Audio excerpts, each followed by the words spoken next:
Despite his initial trepidation, Kevin puts on a brave face for the press. Well, it's tricky because when you're working with animals that can eat you... A foreign world to Kevin is a potential lifeline for the kingdom. They're hoping if the film does well in South Africa, it could be released globally.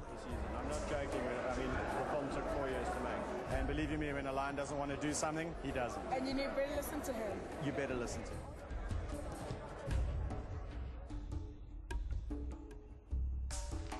Over the next few days, the movie receives its first reviews.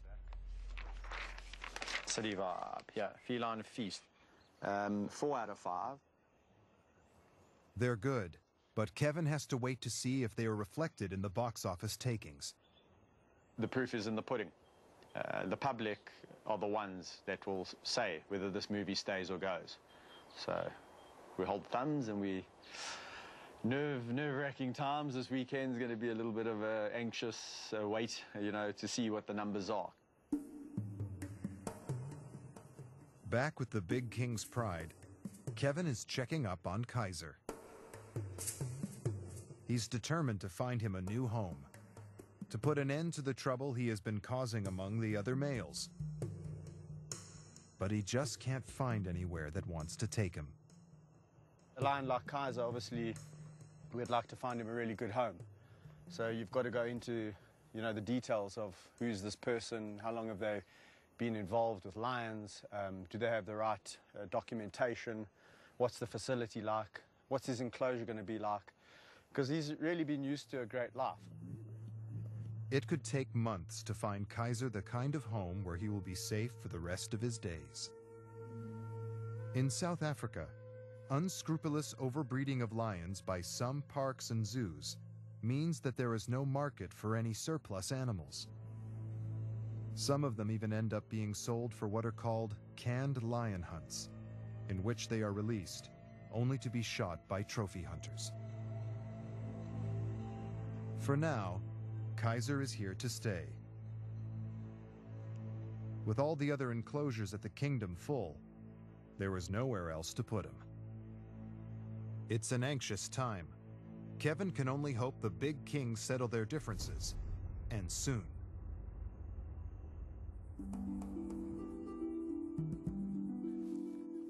Over in the nursery, lion cubs Mfumu and Vayetsi are fast approaching adolescence. They have outgrown the nursery enclosure and need to live with other lions soon. If they don't, they risk never learning to socialize as part of a pride. I'm a firm believer in cradle to grave. And for every animal that you hand raise, you really are responsible for his destiny. So if an animal has been taken away for whatever the reason, it's a lifetime commitment, and you've got to really figure out what's going to happen with that animal when it gets older. Come, boys! Come, Fumu! Come, boys! Mfumu and Vayetsi now have a big week ahead of them. Come, let's go. Come, good boys. Rodney is taking them for the first of a series of phased introductions to what will be their new pride, the so-called terrible teens. Mfumu and Vayetsi are younger, so the introduction needs to be planned carefully to stop any serious fights breaking out. Lions establishing their hierarchy in a pride, both in the wild and in captivity, will frequently injure each other.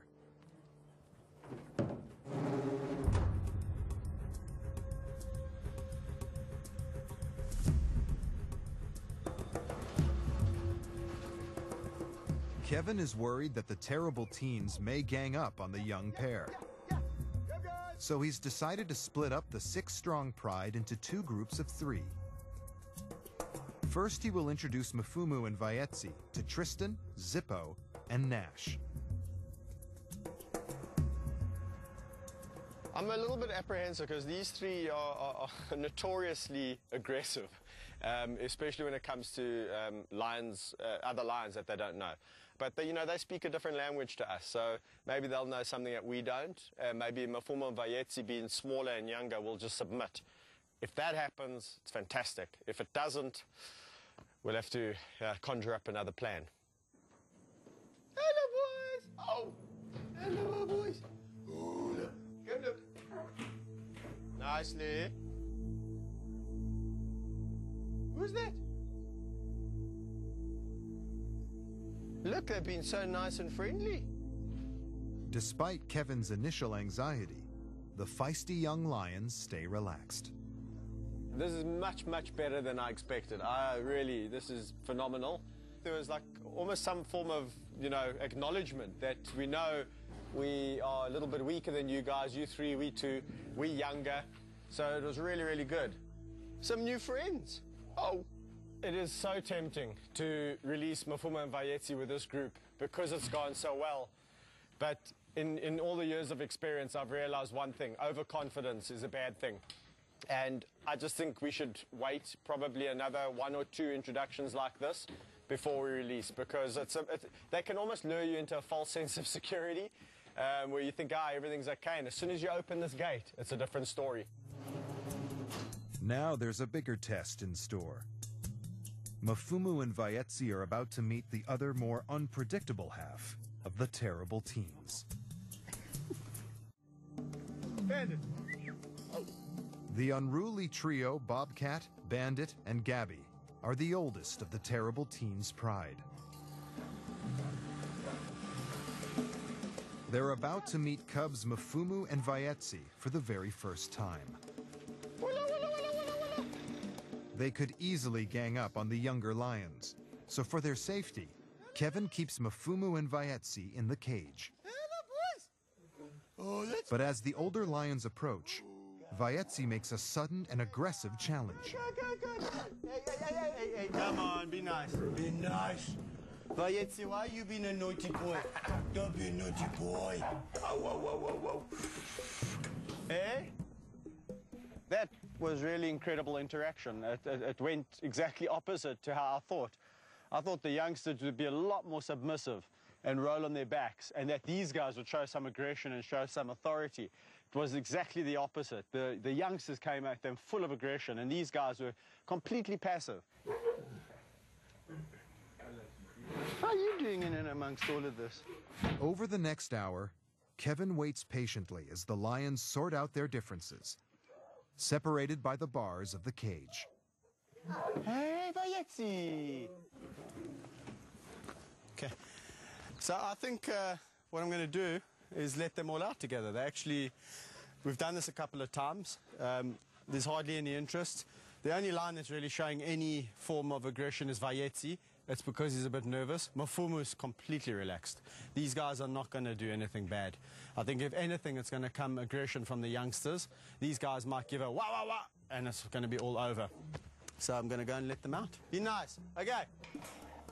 But Vayetsi's initial bravado quickly fades, and he becomes submissive. Bobcat and Bandit seize the chance to gang up on the younger lion, and Kevin has no choice but to break up the fight with pepper spray. Stop.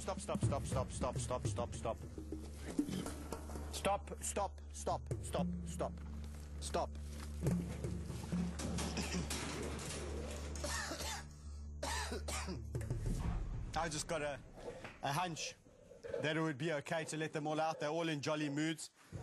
And especially the youngsters are being extremely submissive. So that's... until Mr. Bandit decided to pick on them. And once he started picking on them, Bobcat came in from behind, where I had to defuse the situation with a little bit of help from a friend called pepper spray. Nice. I want nice. As an emergency backup, Kevin carries a can of pepper spray to stop dangerous fights breaking out. If he's caught in the middle, an accidental bite from a lion could seriously injure him. It's extremely rare he ever needs to use pepper spray, and in this case, it's Kevin that suffers the consequences.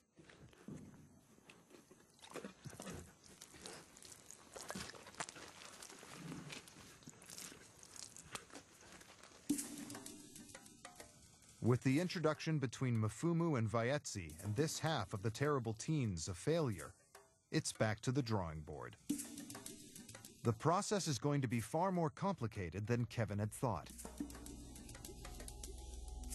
In the meantime, Mfumu and Vaetsi will need to go back to live in the nursery. And this isn't the only conflict in the kingdom that Kevin needs to resolve. He's received a call that 2 of Gina's cubs have disappeared. Hello, Gina.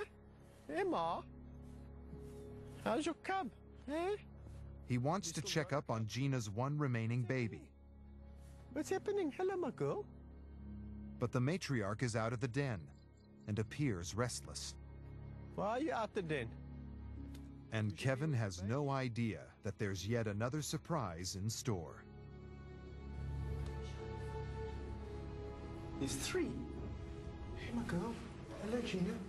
There's 3 hyenas. Hold on, I'm a bit confused here. You're not going to believe this, Oslo. They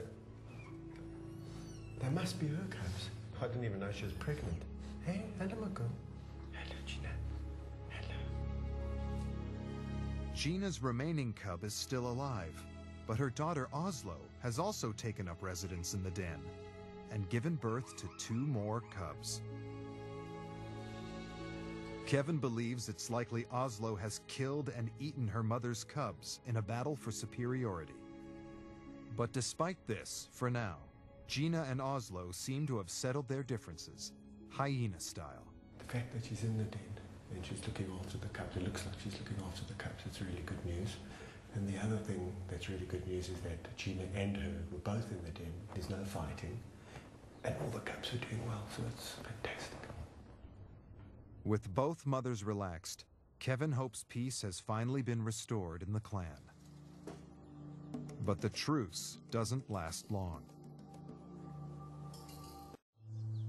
What's going on in here, guys? Eh? A few days later, 2 more cubs have disappeared from the hyena den, and Kevin is back to find them. My goodness, what's going on here? Eh? Matriarch Gina is avoiding the den again. Not a good sign. She seems a little bit calm and friendly, and that's a bit worrying, because if she had a cub, she would be a lot more cautious and protective. Gina's not the only one behaving strangely. What's that? Her daughter Oslo and male Shanzi are raising their tails, a clear sign of aggression towards Kevin. These guys are showing signs of a little bit too much aggression, and I think we should start hopping out of here, right? Back in the den, Kevin goes to look for the remaining cub. Let's just see if I can entice him down here. This is crazy.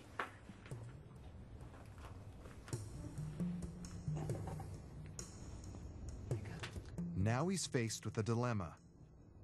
Leave the cub under the care of its natural mother and hope he survives, or remove him. There's definitely been some chaos on outside. I've looked everywhere, and I can't find the other 2 siblings.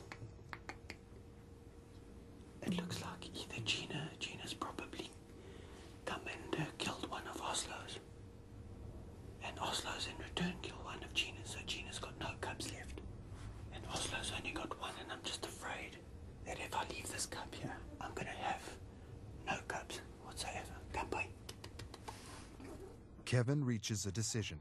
If the cub is to have any chance of growing up, he needs to take it away from the clan.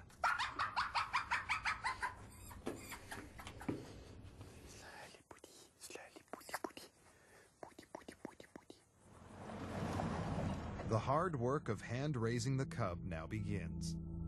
It's a 24/7 commitment.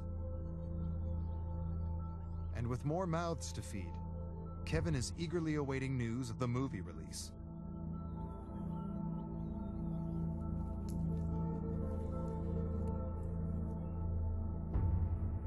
Figures are in from the box office. It's not good news. They won't be enough to keep the kingdom up and running, and the animals safe. Kevin needs to find a new approach to raising funds, and fast.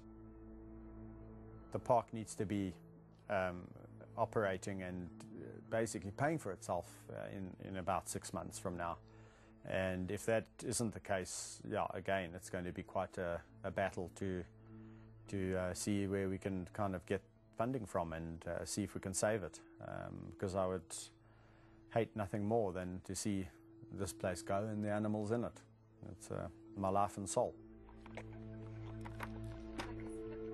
At home, Kevin's wife Mandy is also starting to feel the strain. It's just finding the balance between the pressure of the farm and also working together as a couple, we work together at home, we live together, we do everything together, so it's just having to balance all of that sometimes does get a bit stressful. Hello, Ishki. To add to the stress, they know that finding good homes for all of the big cats would be near impossible. The consequences for those who work at the kingdom and the animals could be serious. We've been with these animals since they were young, so they are we are part of their family. I don't even want to think about what it would do to me if for some reason the lions are taken away from me or I'm taken away from them. It would be, I don't know how to describe it. Mm-hmm.